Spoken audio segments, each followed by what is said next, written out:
যদি তোমরা জান্নাতে যেতে চাও ইল্লা বিল হকে, তবে হকের সঙ্গে মারা যায়। তাহলে 1 নাম্বার শিরকের মতন গুনাহ করবে না, 2 নাম্বার মা বাপের সঙ্গে ভালো ব্যবহার করো, 3 নাম্বার সন্তান কতল করিও না, রুজির ভয়ে, রুজির মালিক আমি আল্লাহ। 4 নাম্বার অন্যায় কাজ করবে না, প্রকাশ্যে হোক কিংবা গোপনে হোক। 5 নাম্বার আল্লাহ বলেন মানুষ হয়ে মানুষ মার্ডার করবে না।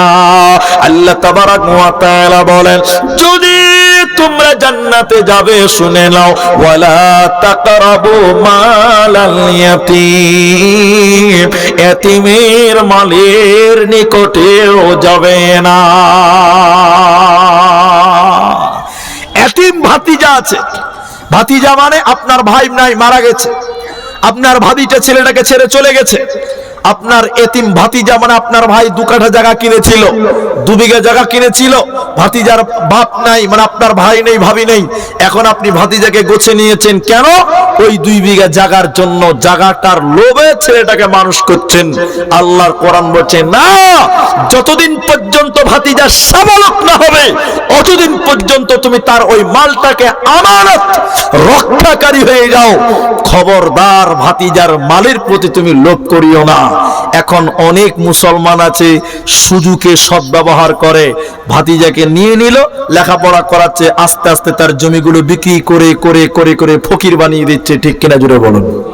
আল্লাহ কোরআনের 6 নম্বর হারাম করেছেন, ওয়ালা তাকরাবু মালাল ইয়াতীম, এতিমের মালের নিকটেও তোমরা হইও না। তাহলে কটা হলো ভাই? 6টা হয়ে গেল।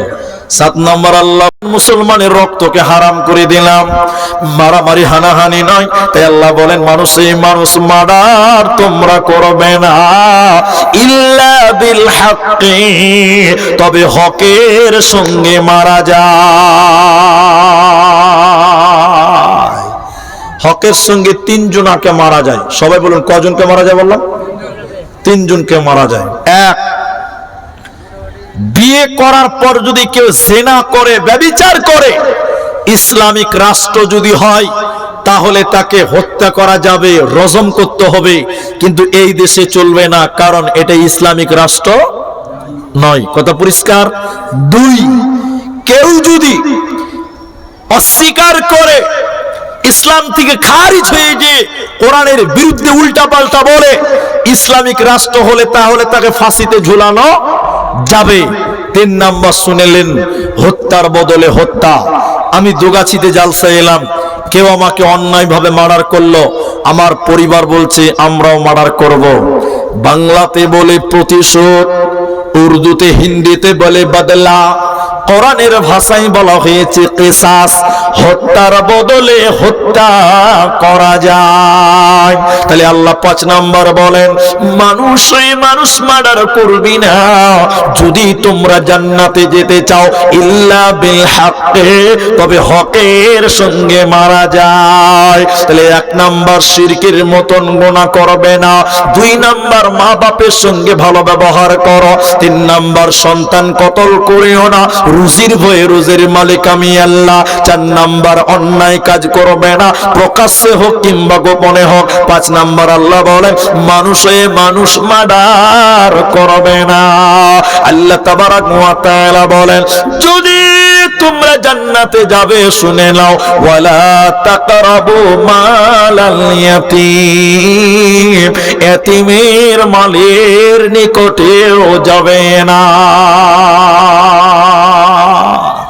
এতিম ভাতিজা আছে, ভাতিজা মানে আপনার ভাই নাই, মারা গেছে, আপনার ভাবিটা ছেলেটাকে ছেড়ে চলে গেছে। আপনার এতিম ভাতিজা মানে আপনার ভাই 2 কাঠা জায়গা কিনেছিল, 2 বিঘা জায়গা কিনেছিল, ভাতিজার বাপ নাই মানে আপনার ভাই নেই, ভাবি নেই। এখন আপনি ভাতিজাকে গোছে নিয়েছেন কেন? ওই 2 বিঘা জায়গার জন্য, জায়গাটার লোভে ছেলেটাকে মানুষ করছেন।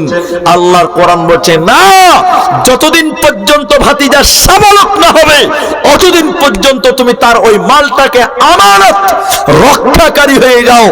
খবরদার ভাতিজার মালের প্রতি তুমি লোভ করিও না। এখন অনেক মুসলমান আছে সুযোগে সদ্ব্যবহার করে, ভাতিজাকে নিয়ে নিল, লেখাপড়া করাচ্ছে, আস্তে আস্তে তার জমিগুলো বিক্রি করে করে করে করে ফকির বানিয়ে দিচ্ছে। ঠিক কিনা জুড়ে বলুন। আল্লাহ কোরআনের 6 নম্বর হারাম করেছেন, ওয়ালা তাকরাবু মালাল ইয়াতীম, এতিমের মালের নিকটেও তোমরা হইও না। তাহলে কটা হলো ভাই?